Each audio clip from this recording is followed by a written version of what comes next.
The following podcast will contain spoilers, tangents, hot takes, and excessive foul language. Viewer discretion is advised. Enjoy the show.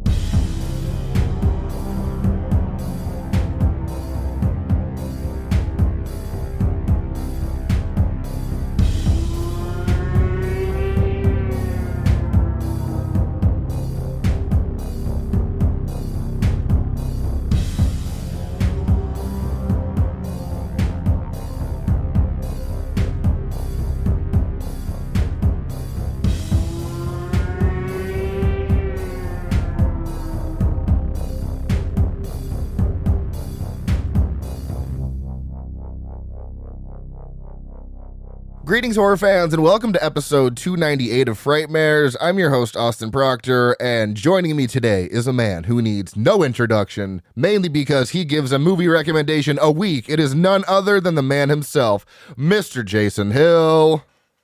Hello, I have become your alien correspondent on the show. You know, I know it's a franchise you love. It's something you're super into. We did Romulus back in September, and now we did the latest installment in the Alien franchise. Now we're going back to the original Alien, what started it all. It's going to be a good time. I'm excited for this one.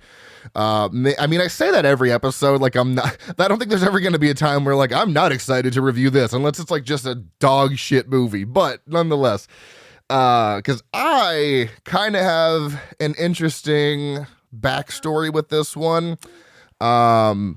So if anybody's been to Disney World down in Orlando, it's gone now.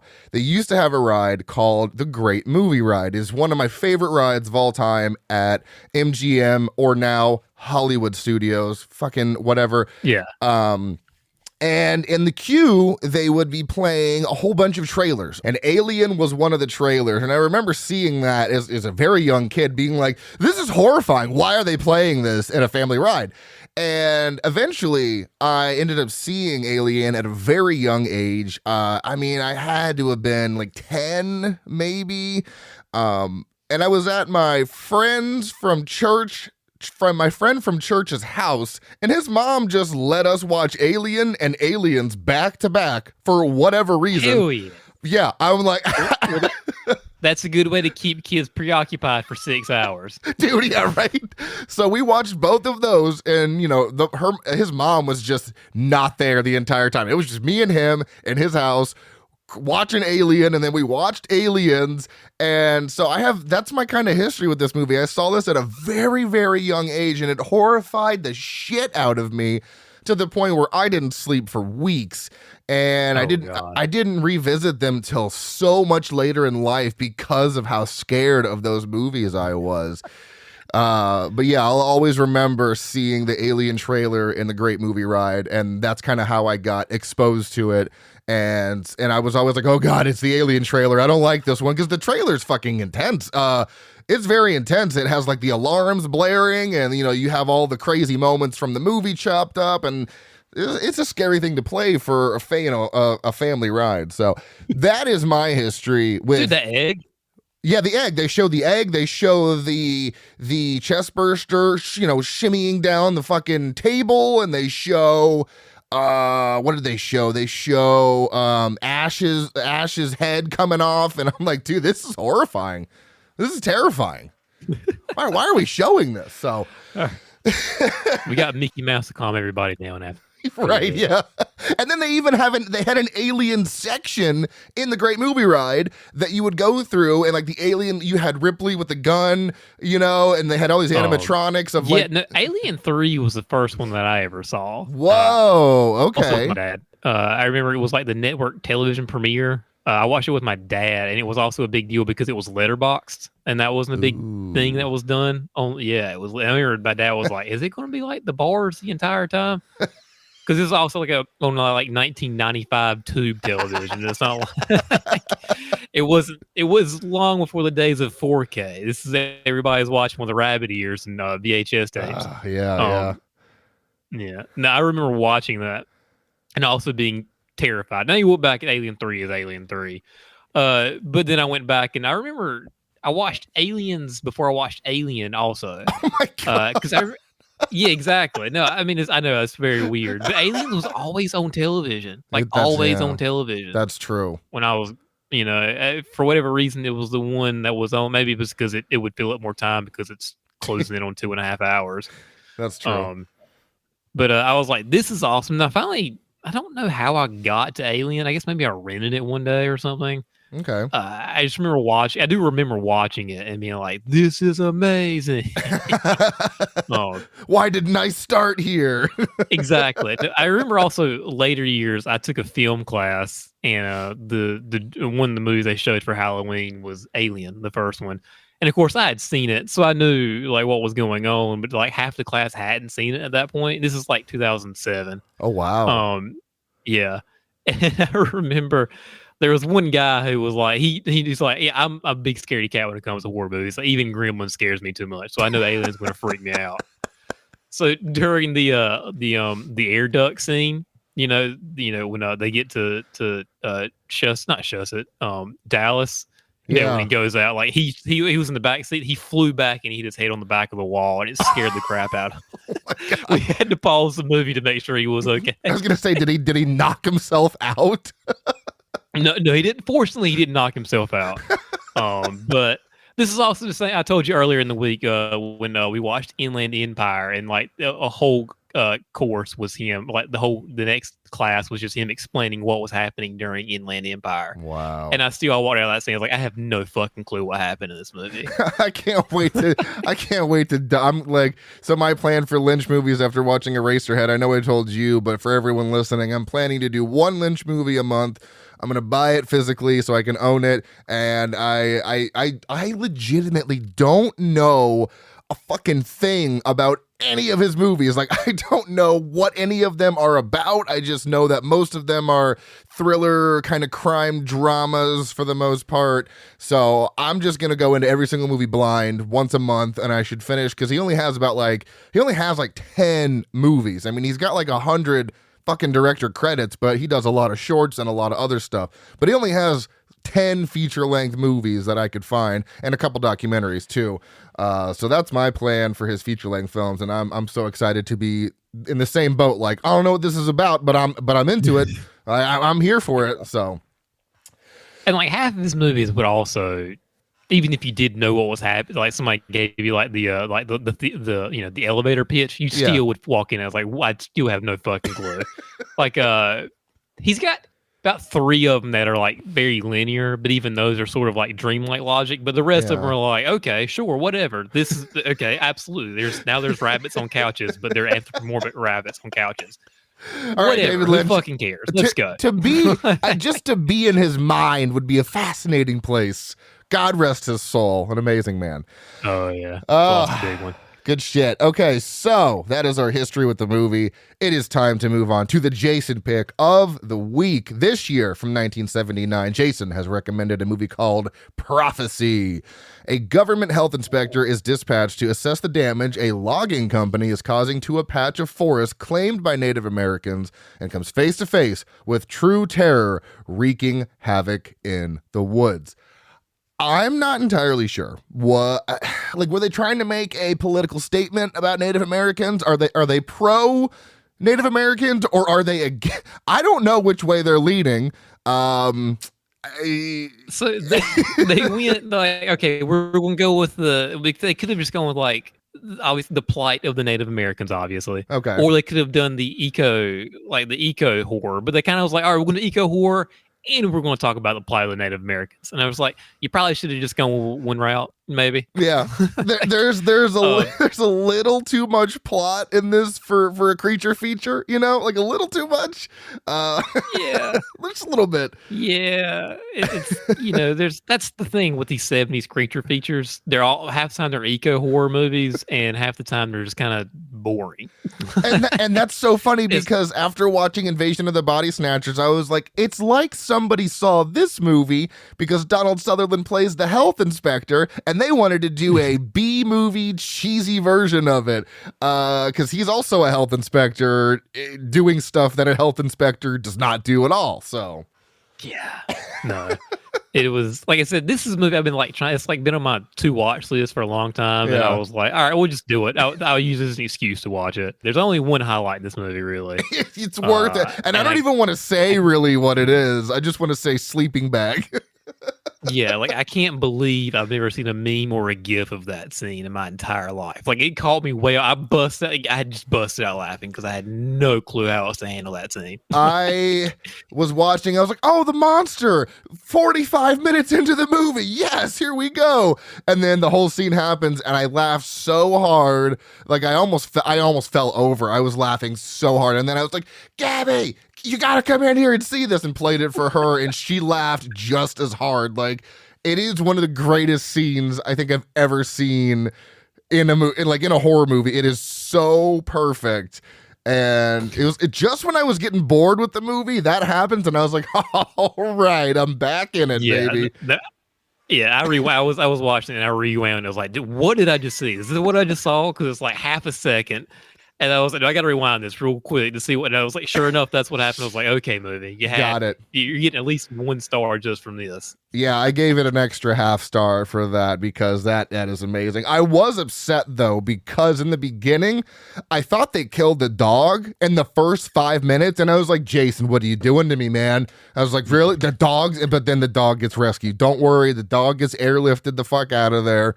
He's the only survivor from the beginning, but I was almost so angry with this movie. Like, how are you going to kill the dog in the first 5 minutes? Start putting all these Jason pics in that website, Does the Dog Die? Yeah. Have you seen that website? Yeah, that's the thought I had. I was like, well, I'm going to have to start making a Does the Dog Die list now because this one he dies, but he does not die, or he or she. But it's a weird movie. It's a little too long. It's like an hour and 42 minutes. It's a bit too long. There's a bit too much dialogue and plot going on for a creature feature, although I love the creature. It looks like fucking Man Bear Pig from South Park.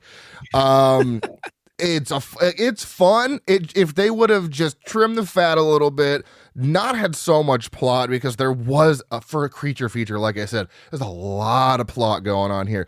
But overall, I mean, I did enjoy it. I was gonna give it a 2.5, but I decided to give it a 3 because of that one scene. It was worthy of an extra half star. So that's where I'm at with it. I gave it a 3. What did you rate this one? Yeah, I get the same. So for the same reasons. Okay. I also gave it that. It's also hilarious that Talia Shire walked off the set and onto the set of Rocky 2 immediately after that.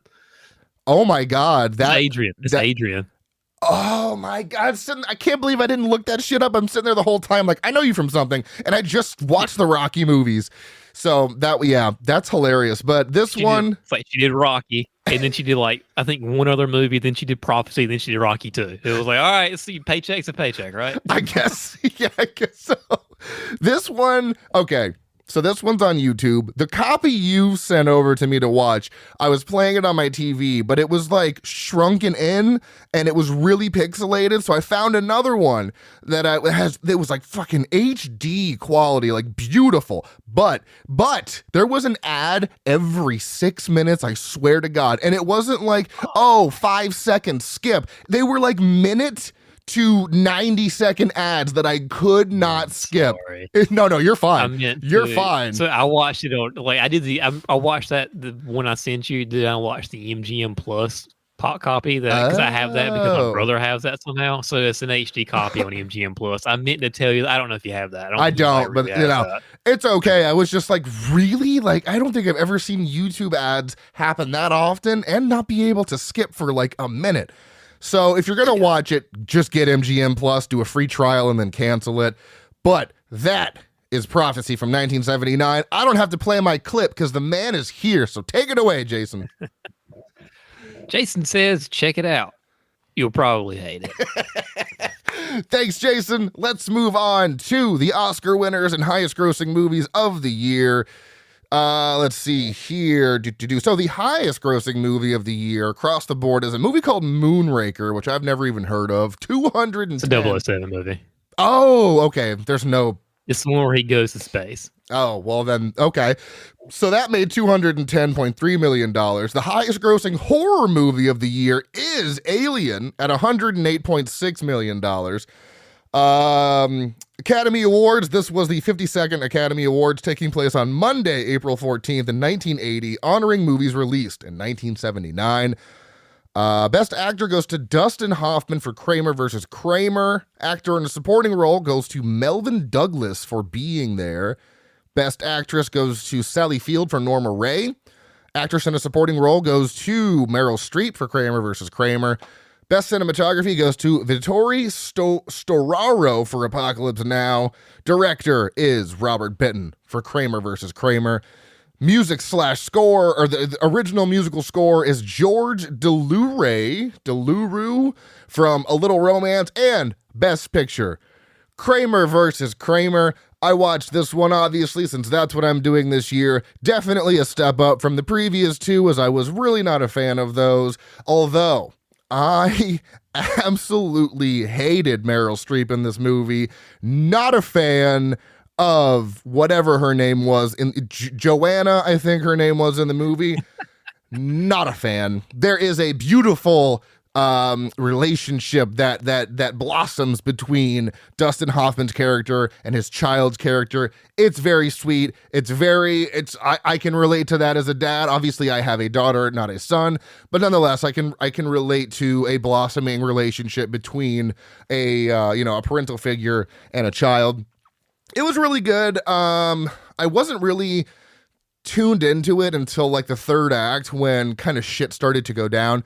But it was really good, and it had a great outcome that obviously I don't want to spoil for anybody, but it was a good time. I forgot to review or give my review for Deer Hunter, so let me do that. So I'm not sure what made me more tense, all the Russian roulette scenes or all the guys playing hot potato with the F slur.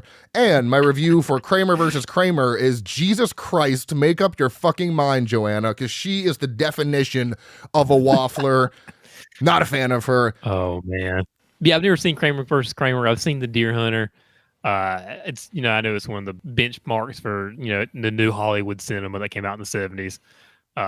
Also, one from Michael Cimino, who also was one of the people that killed New Hollywood cinema with Heaven's Gate. So he helped create it and then killed it. I mean, I guess, you live long enough to see yourself become the villain. So I guess thanks. I don't know. Yeah, him and Apocalypse Now with Coppola really, really tanked New Hollywood. And that's when the studio was like, okay, we're giving these folks a little too much leash to do whatever the fuck they want to. All right. We got to reel this in a little bit. And also this one, because Star Wars came out, so we're seeing franchises. All right.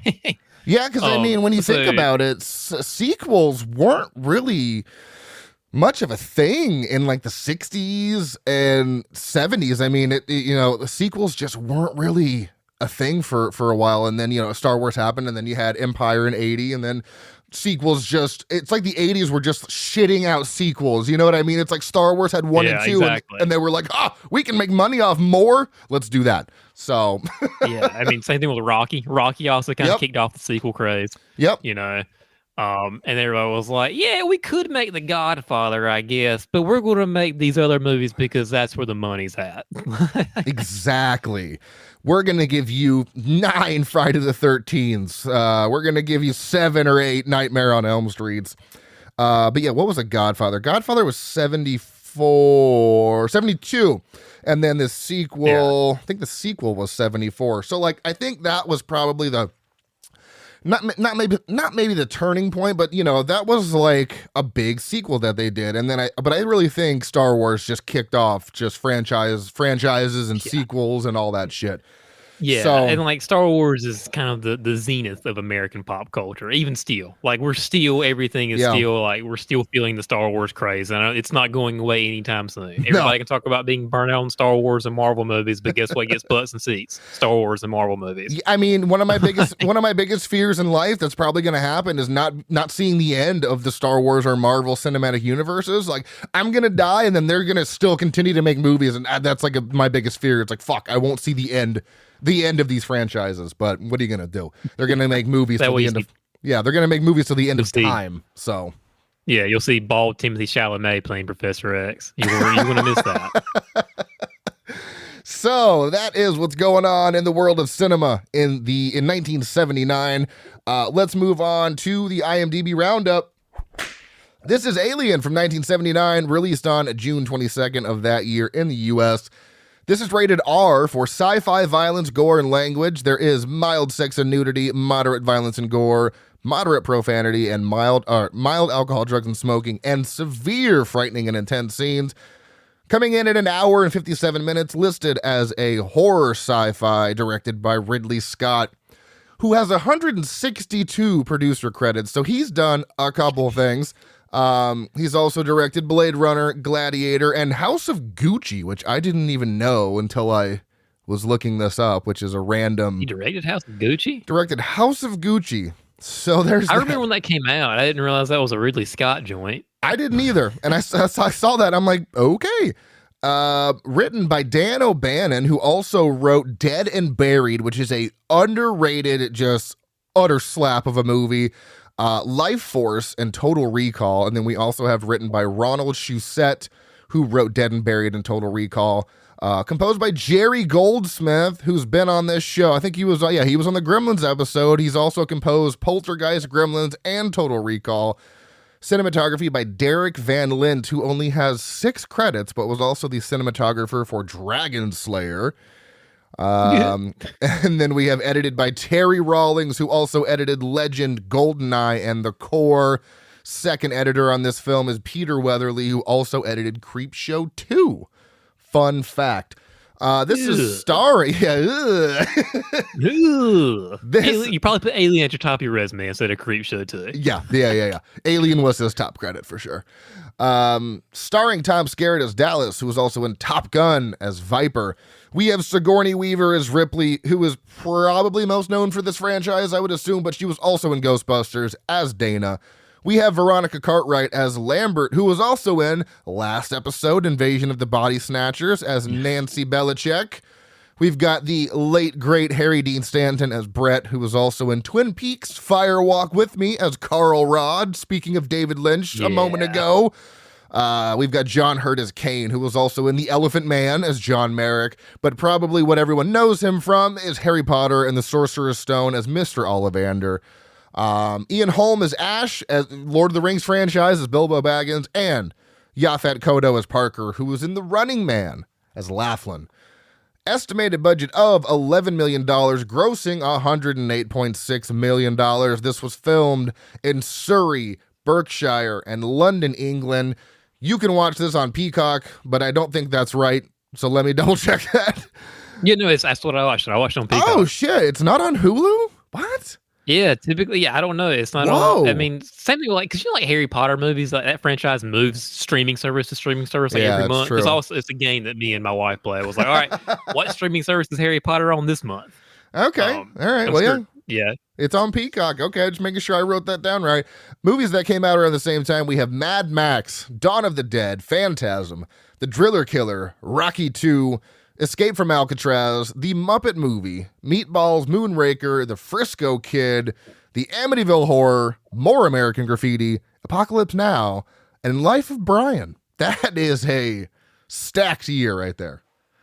That's a lot of Monty Python is great. I love Monty Python. So good. IMDb summary. After investigating a mysterious transmission of unknown origin, the crew of a commercial spacecraft encounters a deadly life form. This is Alien.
overall thoughts, Jason. What do you got?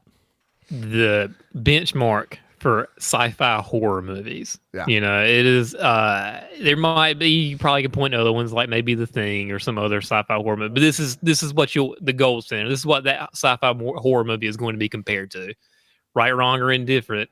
Even if you're making something like something that has nothing to do with aliens, just like crazy deep space horror movie like Event Horizon. Is it as good as Aliens? No, absolutely not. No. But that's what it's going to get compared to because it's the sci-fi horror movie.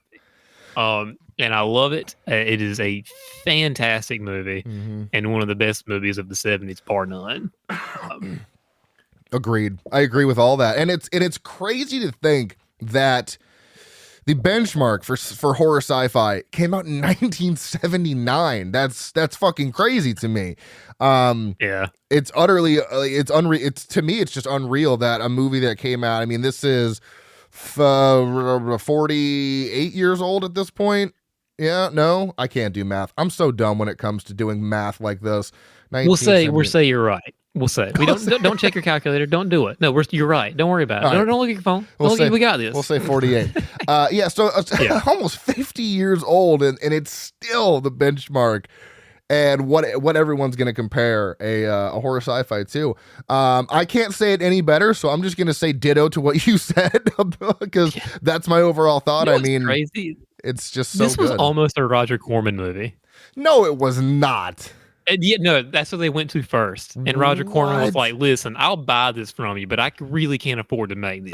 So then they shopped it around a little bit. He was like, "If you can't find anybody else to buy this from me, I will buy it and I'll make it. But this is a little bit more than I can afford." So Roger Corman did him a solid and was like, "Hey, you make this somewhere else, and then I'll just rip this movie off like 4 or 5 ways in the 80s. I was going to say, yeah. That's what they did. And we love Roger Corman for it. He might not have given us Alien, but he did give us a lot of Alien ripoffs. Yeah, exactly. And shit. we love him for it. We love him for it. Wasn't Forbidden World? Wasn't that a Corman, or am I missing? Yeah, that's Corman.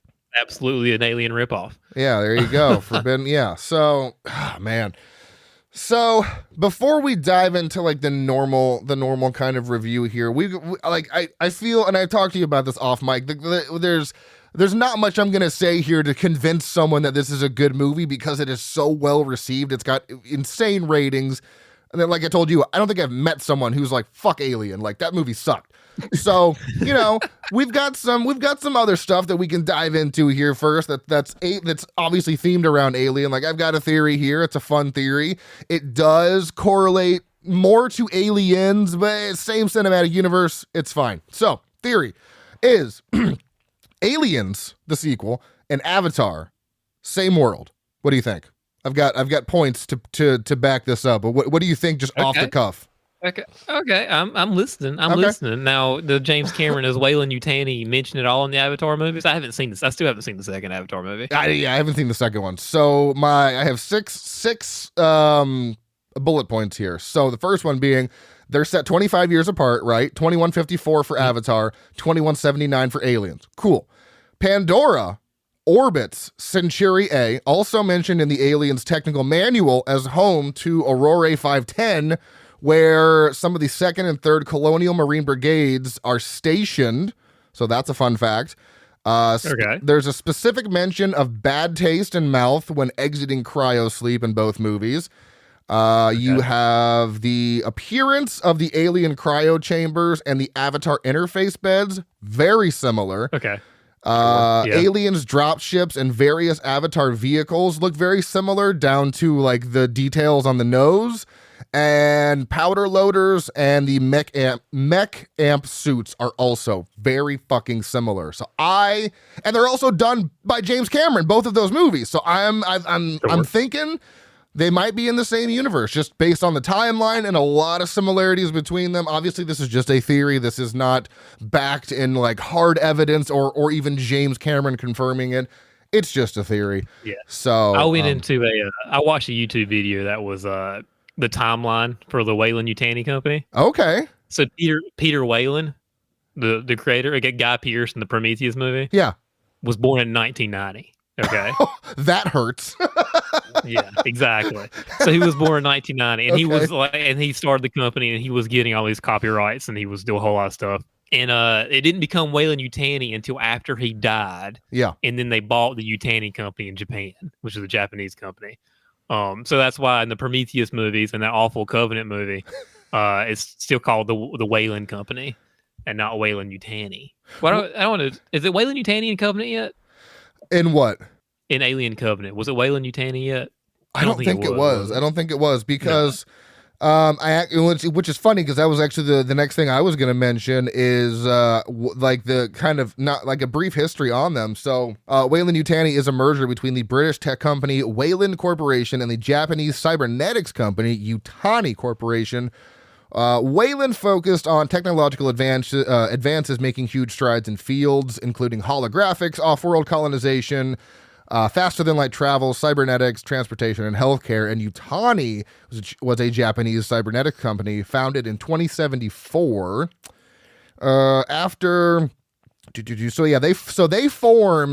They merged companies in 2099. So I don't know when Alien Covenant takes place, but that's when they formed into a conglomeration, was 2099. So by the 2150s, Weyland-Yutani had a stake in or owned nearly everything, holding their main offices in Tokyo, London, San Francisco, Thetis, and the Sea of Tranquility on Luna.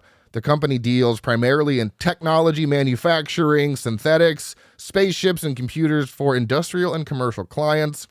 In addition to its manufacturing division, Weyland-Yutani also controls a great deal of assets in the interplanetary shipping and transport. It operates human colonies outside the solar system through the Extrasolar Colonization Administration and is one of the major companies funding exploration and colonization settlements. Nearly all of Weyland-Yutani's employees know the company is highly corrupt, routinely bribing inspectors rather than adhering to safety protocols. As such, sometime prior to 2122, Weyland-Yutani detected a signal being broadcast from the derelict on LV-426, which they translated and discovered to be a warning about the deadly xenomorph XX-121. Weyland-Yutani would then dispatch the U.S. CSS Nostromo to investigate the signal without informing the crew of the reason behind their mission. And I fucking love that about this movie, as they wake up from hypersleep. Mother's like, oh, we're only halfway to Earth. We've intercepted a signal, and it's a signal of life, which means y'all got to do it or you're not going to get paid. And it's like, fuck you. Get the fuck out of here. Like, this is bullshit. Yaphet Kotto and Harry Dean Stanton are like, we'll do it. We'll up our shares, the bonus situation, right? Yeah, what was the thing you sent me about last night? They were getting like half shares or some shit. Yeah, that's why, when they wake up from hypersleep, Yaphet Kotto was like, we need to get half shares. I think we talk about the bonus situation, and that's when Dallas like, you're getting what you're contracted to get. Okay. I think we should all be getting paid the same. Also, kind of fucked up that he is black and getting half of the pay. I'm just throwing that out there. That's fucked up. We still haven't figured that out. In 2150, we still haven't figured that out. Right, yeah, racism is still prevalent in that far into the future, guys. Are we serious?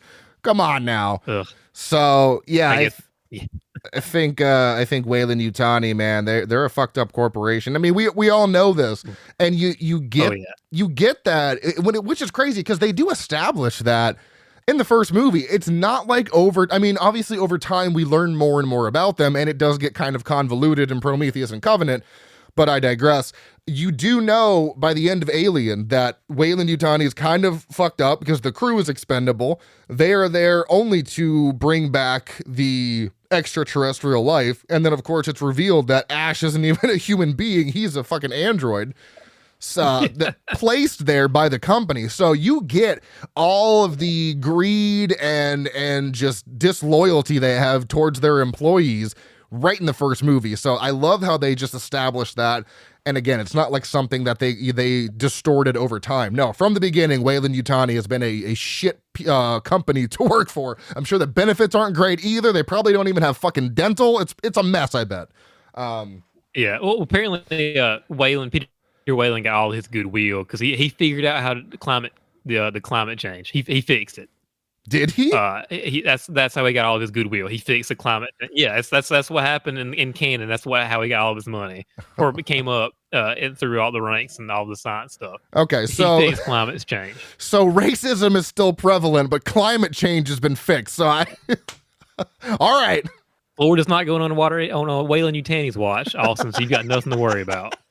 I just got to make it around to 2150. It's fine, or 2099. Hopefully, you still have homeowners insurance by that time.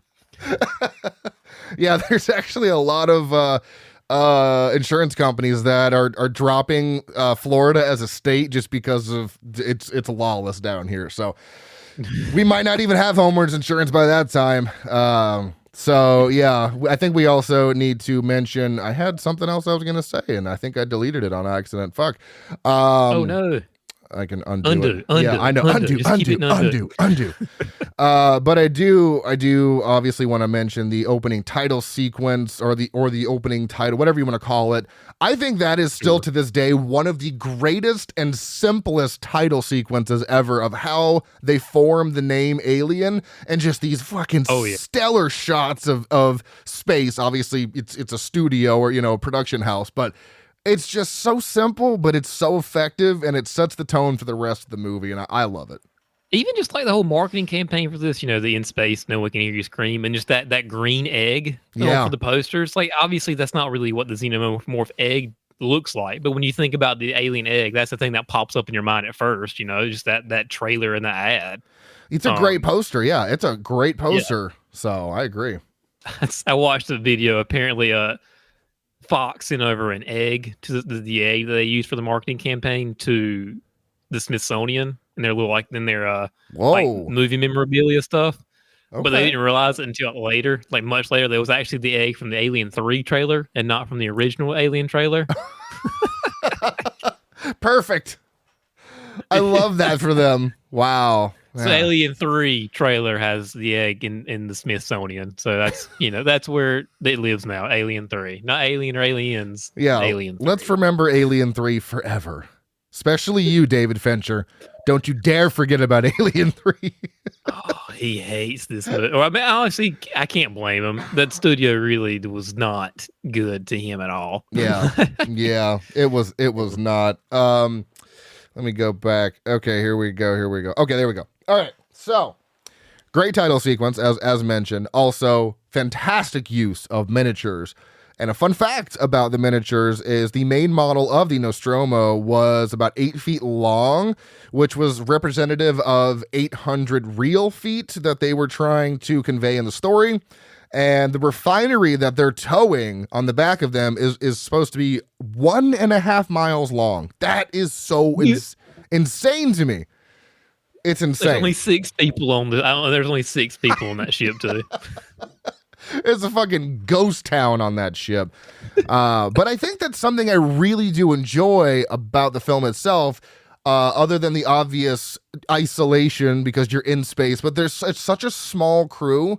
And I think that was a good choice, just because if you had a whole gaggle of people, I think it would have gotten just messy really quick. But they only had I think it was 6 or 7 people on the ship. So it's very tight. It's very contained.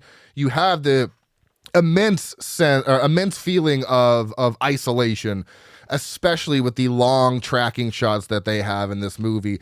And it's crazy too, because all this was done on a soundstage, and you really feel like this ship is massive. But I mean they had a lot of sets, don't get me wrong. They took up a lot. I saw some behind the scenes pictures, but really when you see the sets, they're pretty small, you know what I mean? There'll be like a corner of a ship that they'll have for filming, or like a long hallway. So they're pretty tight, small sets. There's just a lot of them, but you really get a sense that this is a massive ship.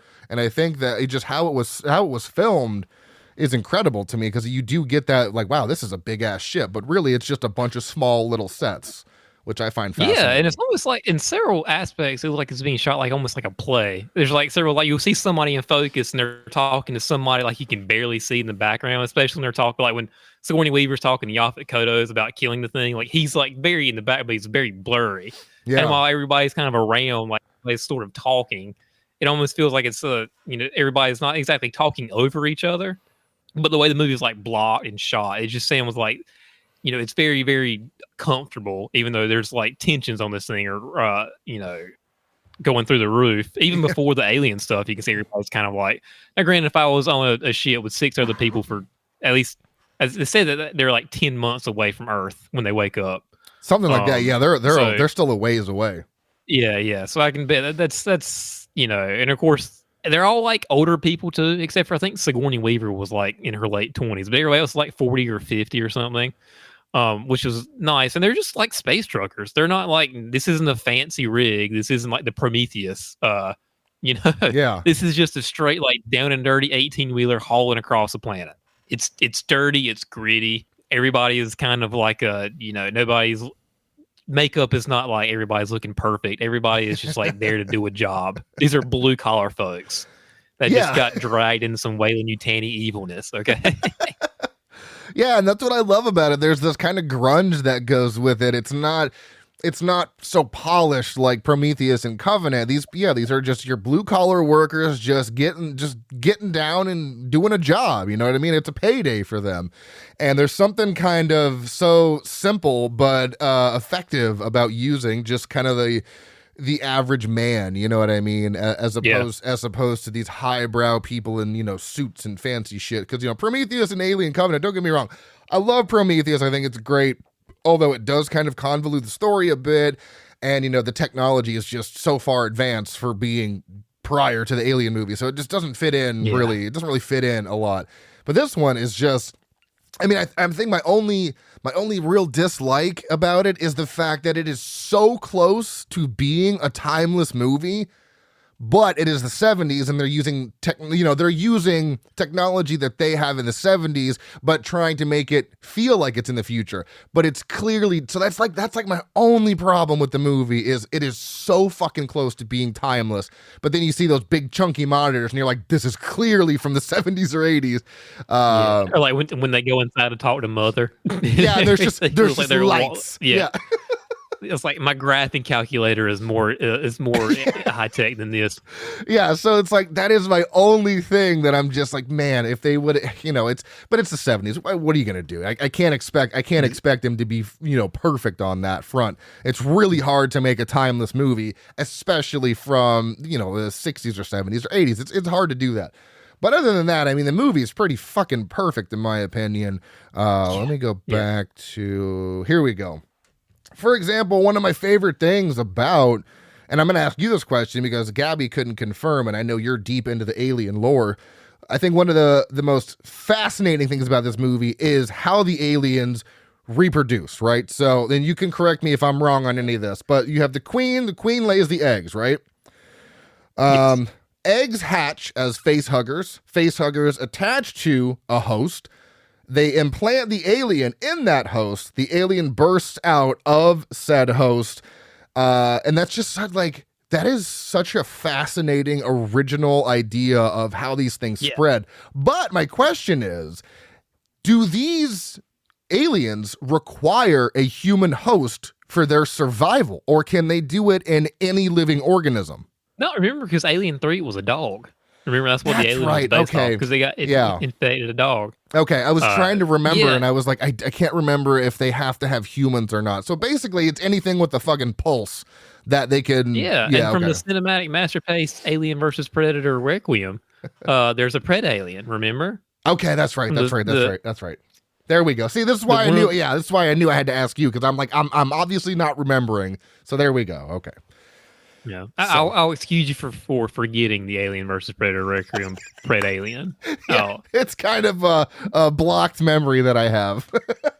It's bad. It's kind of hard to remember what you can't fucking see. You can't fucking see anything in that movie. The lighting budget for that was non-existent. They were lighting it with flashlights. That may be the worst studio movie I've ever seen in my life. Yeah. Like, just from top to bottom. Like, who okayed this?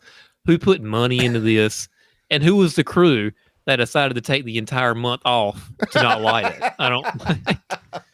It's like was the lighting on that the problem, or was it the post-production that they just didn't bump up the brightness enough? What the hell happened with how this movie, the final product is? Oh my God.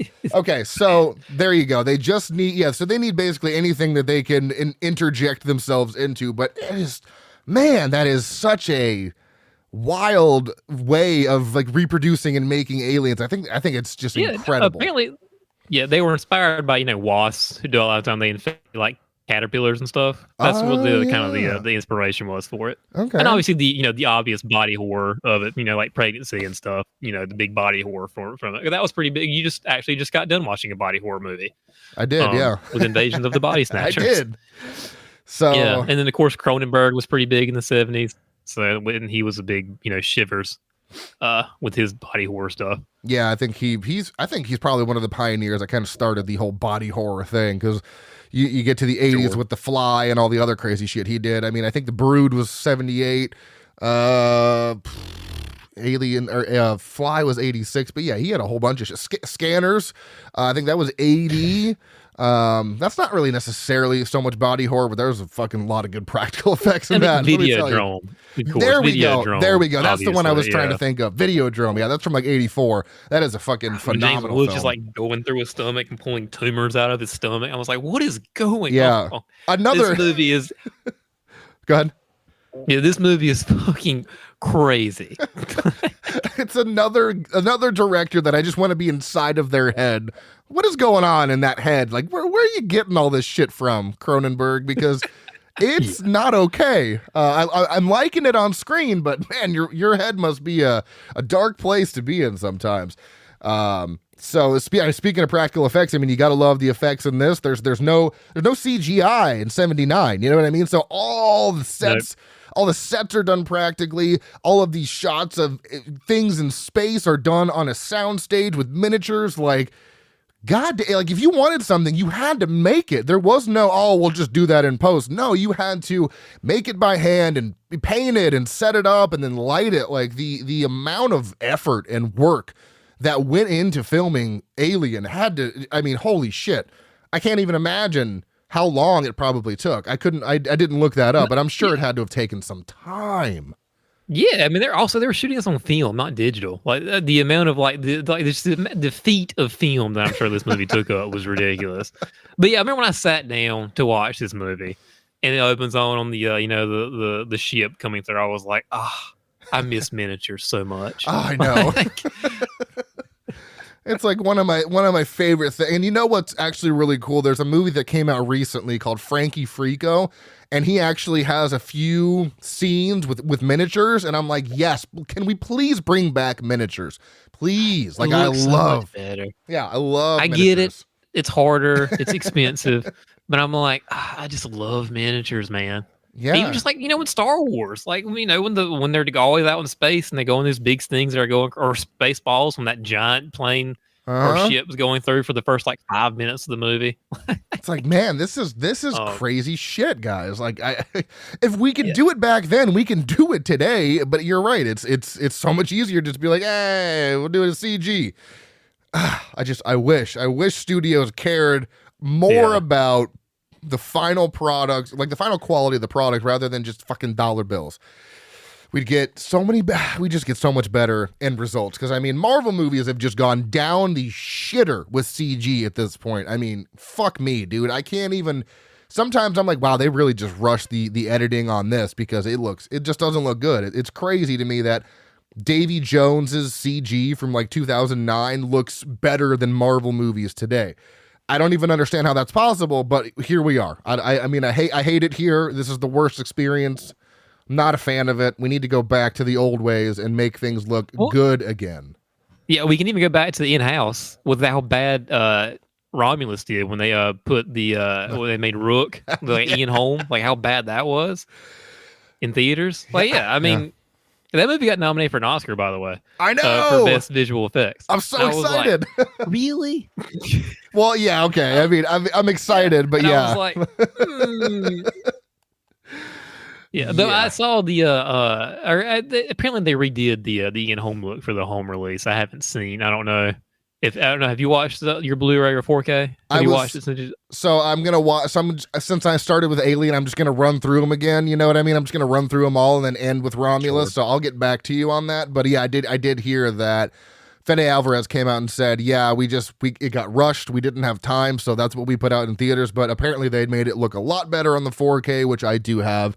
So I'll be checking that out as soon as I can get through, you know, 9. You gotta get through like 9 movies, I think. You know, So. or they could have just hired an actor to play that part and not worry about putting Ian Holm in a movie after he died. You know, they could have done that. Yeah, that would have been so much better and easier. But hey, here we are. You got to have that callback for whatever reason. But a couple other things I did enjoy. I think the pacing is very well done in this. It is typical 70s, man. 70s are all about the slow burn. You know what I mean? You've got this slow ramp up to the third act, which just gets absolutely bonkers. You know, you've got basically, I wouldn't say Jamie Lee was the first final girl, but it's the one that everyone remembers. Like we recognize her as being one of the first. So then you've got Ripley 1 year later in 1979 as like another big final girl. So, you know, you got 2 huge final girls out of the 70s. And I think she's a badass final girl. And what I find fascinating is Gabby actually told me this. She said that when the original part for Ripley was written, there was no gender attached to it. And they liked Sigourney Weaver so much that they were like, they didn't write it for a gender specific role. And what's even more crazy is the fact that Meryl Streep, it was between Meryl Streep and Sigourney Weaver for this performance, but Meryl Streep was mourning the death of one of her friends, so they gave it to Sigourney Weaver. Let me tell you how this movie would have not hit the same if Meryl Streep, you know, like, no offense to her, I'm not a huge fan of her, but like, it would have not hit the same if it was not Sigourney Weaver in this role. Honestly, could you even imagine if like it was Meryl Streep and then Meryl Streep goes on to do Aliens, where she's like a badass, like shooting everybody up, like, you know, she's got like a bandana over her head. She's like, "Get away from her, you bitch!" In an alternate world, we would get that. But it's just it's so out of character for Meryl Streep. She does more dramas or comedies, like her in a horror movie. You just watch. Exactly. I just watched her in Kramer versus Kramer. But it's like her and Alien, I can't even picture that in my head. It's so out of character for her. So I'm glad. Like, what if she takes this role and then like maybe she's like the biggest like action star like ever of the 80s. Like she goes on and she does like all these action movies. She does Aliens. She's Sarah Connor in Terminator 2. Oh my she God. goes on, or like. Like that's what Meryl Streep is known for. She like just bulks the fuck up because that is her role, to be the badass action star. Yeah, I mean, because when you think about it, let me just go to her page real quick, because I'm not sure exactly when she kind of, you know, got. I mean, I'm assuming it was late 70s when she got big. Let me just double check here. Kramer versus Kramer was like her first like starring role. Let's see here. Okay, so yeah, she had a TV movie in 77. She was in something called Julia. So I also just saw her in Deer Hunter as well. So Deer Hunter and then Kramer versus Kramer were kind of two. So yeah, so at that point, she really wasn't established in a certain genre of movie, if you think about it. So if she did do Alien, her entire path or her career could have just went a complete different direction. Isn't that wild to think about? And Sigourney Weaver becomes in The Devil Wears Prada. That's Sigourney Weaver's character. Oh my God, oh man. Okay, so now did you say she turned this down because she had like a death in the family or something? Yeah, it was a close friend of hers passed away, so she was in grieving stages. Oh, so I bet it was because she was dating the Fredo from Godfather Part 1 and 2. Let's see, I actually have it in the trivia here. Yeah, she was dating him when he died. So here it is. I have it in the trivia. So I'll John Cazale. Yeah, that's who it is. Yeah. So it was the death of her partner, John Cazale. So they ultimately offered it to Weaver because, you know, Meryl Streep was in mourning and obviously was not in the right state of mind to do a movie. So that's why it went to Sigourney Weaver. So yeah, but yeah, thinking about how differently both of their careers would have gone is just such a wild thought to have. I mean, I for some reason I can't see her in Alien, but I can see her all jacked for Terminator 2, you know, playing the Linda Hamilton role. I can see it in my head. She's doing, you know, like a chin ups in the asylum, right? It's like, "Hey, how you doing, Dr. Silverman? How's the knee and your ugly shoes?" And she turns around with the hair in her face. Oh my God.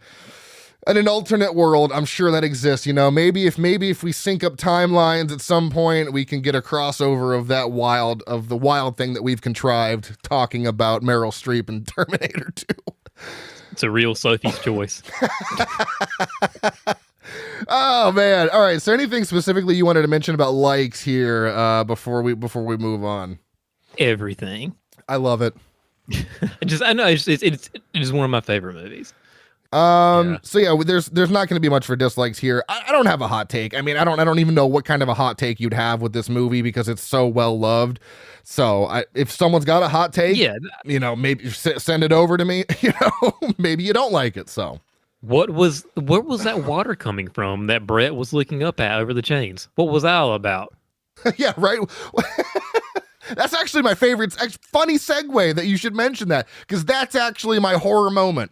That is my horror moment when he's in the chains looking up at the water and then he sees the cat and the cat's all fucking hissing and then he turns around and just gets punched through the head. That's my favorite. This thing was big. It was big. Also in the director's cut, you see Yaphet Kotto and Sigourney Weaver running in right after he gets taken away. That's not in the theatrical cut. Oh yeah? Yeah, which makes the other scene when he's talking about how big the alien is, it makes it make a little bit more sense. Okay, well, you just mentioned my favorite line, too, so you're nailing it right now, is when Parker says, "This son of a bitch is huge." Just the way he emphasizes it is so funny to me. I rewound it a couple times because I'm like, that's funny. Is there a specific moment in the movie that is your horror moment, that is your favorite spooky scene? Everybody talks about the dinner scene, rightfully so, and there's been like few movies that have just like straight up turned on a dime. Yeah. As like when that dinner scene happens. Okay. But the scene in the air ducts really, I think, is the scariest part of the movie because you've got this tension going up, and it's there. She's telling you it's there. You can't see it, but it's there. Then all of a sudden it shows up, and then they scream, and it was like, okay, yeah, that's terrifying. That's very scary, and I love that scene. Like, it's great. Perfect. Okay. Hooked moment for me is when you see the egg and the thing jumps out of the egg. Just seeing it, and you can see the face hugger when the light shines through it, and then the egg just opens up, and they're like, "Oh, let me look in here." Like, maybe don't look in there. That's a foreign thing to you. Don't put your face in there. Yeah. Yeah, the way that whole thing just kind of like peels back very slowly. Yeah. And it was like, oh no, something bad is about to go down now. Yep, that's when I'm hooked. That's when I get hooked into the movie. I'm like, all right, here we fucking go. So can you remember, I don't know if you can remember when you first saw this, but can you tell me a moment that really just kind of locks you in and you're just ready to fucking go with Alien? Oh yeah, it's that scene for sure. Okay. The egg thing. Also, like, the thing that doesn't, when you find out Ash is a robot and he just kind of pops in. All right, when she finds out, like, mother's there, and he's like pops in and was like, "Holy shit, Ash is in mother room too." Yeah, that scene is great. There's a lot of decent like jump scares in this movie. To be quite honest, there's a few of them, and I think the Ash. David Bannon does not like that because Walter Hill and David Giler added the android part. Oh, really? That was in the original script, and he doesn't like that at all. Really? I think that's a great twist. That's such a solid twist that you don't expect. Like, that's a great scene. Yeah, no, and you even get like you said, so Seeds playing a little bit earlier when Dallas is having an argument with Ripley about like, like 2 days before the thing, I've been working with other science officers, but 2 days they came in, this is who the science officer is. Yeah, it's like yeah, something fishy's going on here. Favorite kill for me is Kane. I mean, the chest burster is fucking legendary. I mean, there's no. Yeah, I mean, it's legendary. It's iconic. You know that it started a franchise, man. The chest burster is so good. That your favorite as well? Oh yeah, for sure. Okay. Favorite character? Who's not that bad, baby? What's going on? I love that scene so much because there's a little trivia that goes behind it where Ridley Scott, he showed them kind of what was going to happen, but a lot of their reactions are genuine because I don't think he told them about the blood that was going to squirt out. So if you look at Lambert's reaction to getting like sprayed in the face with blood, it's like that's like a genuine reaction of like, oh shit, like I wasn't expecting that. Let's see here. 2 more things. My favorite character is Jonesy. Love that cat. No, in all seriousness, my favorite character is Parker. I fucking love Parker. He's so great. I like Parker and Brett. Like Harry Dean Stanton. I wish he was bigger. Like, have you ever seen the movie Lucky? It was his last movie. It was a star. He was, it came out in 2017, so he's very old in this movie. Okay. Also, David Lynch is part of that movie. He's got a tortoise that he's lost. He's lost his pet tortoise. Oh, David Lynch. Yeah, and it's just a character study about a really old guy living in a small desert town, getting about his day, and just like figuring things out. And then he goes to a local watering hole with all the other folks. David Lynch is just beside himself because he can't find his tortoise. Such a David Lynch thing to happen. My tortoise. Yeah, Lucky from 2017. Give it a watch. That, and I know Paris, Texas is also a movie he's very famous for. Okay, yeah, I know the name. I need to see that. Yeah, every time I'm going to watch, it's like, oh, it's time to watch Paris, Texas. It's like, ooh, 2.5 hours. I don't think I have that time right now. Do I have half a day? Yeah. Ooh. 140 minutes. I don't know about that. Yeah, I've got a lot of those coming up for the fucking Oscar winners. 160 minutes here, 190 minutes there. When you got Next Ordinary People, good luck with that one. That's a bit of a tough sit. It's 2 hours long, but it's a nice little depressing family drama. Perfect. But then you've got Gandhi, 3 hours plus. Then you've got Out of Africa, which is like another almost like 3 hour movie. I'm like, with Meryl Streep. Yeah, with Meryl Streep. She's coming up a lot in the Oscars. I'm noticing a trend here. Yeah, you'll probably see a good bit of her. Lee's favorite character is Ash. He broke quarantine and caused all this bullshit to happen because of how greedy and bullshitty Wayland Yutani is. Fuck Ash, piece of shit. He tried to strangle Sigourney Weaver with a magazine. Yeah, that was... I think he might have been short-circuiting already. I don't think he was thinking clearly there. So, yeah, he's definitely... You have my sympathy. Yeah, he is definitely the villain here. Shit, we have done a fucking whirlwind of an episode here. Is there anything else you'd like to mention before we move on here? If you haven't seen Alien, watch Alien. Yeah, read the comics. Even the extended universe is really, really good. At this point in the show, if you haven't seen Alien, then shame on you. You're doing a terrible job. No, seriously, you should go watch Alien if you haven't seen it. And after we've spoiled the shit out of it for you, so yeah, it's a good movie. It's a good time. So yeah, you may have heard of it. Jason says check it out. You're definitely not gonna hate it. No. Let's see here. No. Taglines here. We've got in space, no one can hear you scream. Sometimes the scariest things come from within, and a word of warning. ... And that was it. So I guess they don't give you any warning there. The intern got paid a lot of money for that one. Yeah, right. Trivia here. According to Yaphet Kotto, Ridley Scott told him to annoy Sigourney Weaver off camera so that there would be genuine tension between their characters. Kotto regretted this because he really likes Sigourney Weaver. It's funny because everybody hates Sigourney Weaver in this movie. And everybody hates Ripley on the ship. Yeah, you notice that all the ire kind of gets directed her because I guess she's the youngest one on there. She's I guess number 2 in command, second in command, and she's the one that's kind of the stickler for the rules. So obviously nobody's going to like that person. No one's going to be a fan of that. No. Let's see. Dan O'Bannon's original draft title was Star Beast, but he was never happy with this. It was only after reading the script that he noted how many times the word alien appeared and realized it was the perfect title. It works as a noun and an adjective, and surprisingly, had never been used as a film title before. The original, which is crazy. Which is wild. The original cut of this movie... Same thing with Halloween. Yeah, I remember they said the babysitter there was like nobody's ever used the movie just title Halloween for a movie. Okay, yeah, nope, absolutely. There we go.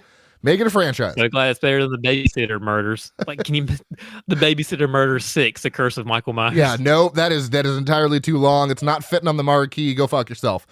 The original cut of this movie ran 3 hours and 12 minutes, which is crazy.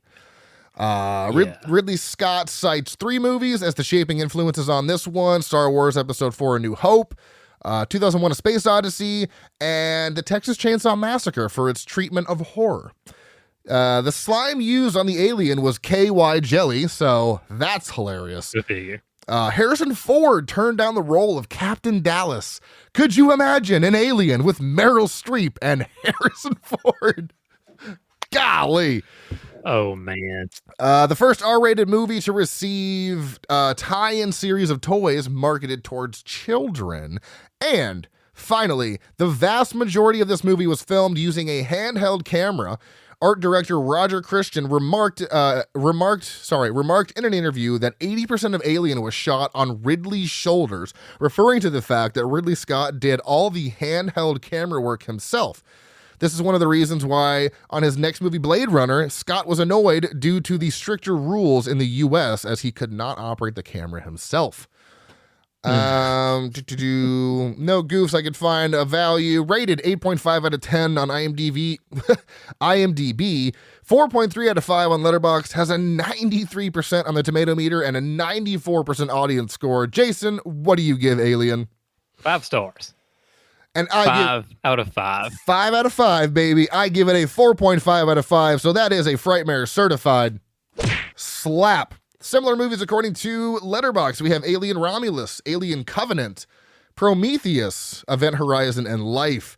And similar movies according to IMDb. We have Alien 3, Alien Resurrection, Terminator 2 Judgment Day, and Alien Covenant. They had to switch it up there, you know? Yeah. Terminator 2. Yeah, Terminator 2. Did you happen to find any funny reviews? I probably forgot to ask you. So I had forgotten about it, so I'm sorry I let you down this time, buddy. That's fine. I've got a couple here that I will read, primarily mostly about the cat, but hey, it is what it is. 4.5 stars from Demi. If you're going into space, I think you should leave your cat at home. He doesn't need the stress, and I agree. 4.5 stars from Shannon. Priority number 1, protect the cat. Agree? Yeah. 4 stars from Marion. I don't know what happened in this movie because I was too busy staring at Sigourney Weaver. 5 butt crack. Sigourney Weaver's butt crack in the 4th. Even the 3rd act. Yeah. No rating, just a heart from Ethan. I still find it odd that in the future androids run on cum. That is explicit. That's not for the children at home. I'm just saying. And 5 stars from Eric. Sigourney did this for the gays. That's what I have. So Jason, where can anybody find you on the social media? Are you on Letterboxd? Are you on Letterboxd? Are you on Instagram? If you would like some followers to maybe go follow you on Instagram. No, just on Letterboxd, I am meow_Pacino. It never gets old. That is my Letterboxd. It never gets old. I love it.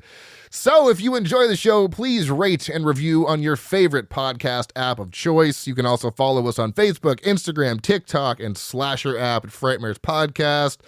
Our email is stayspooky@outlook.com, and you can follow me personally on Letterboxd at Dr. Proctor.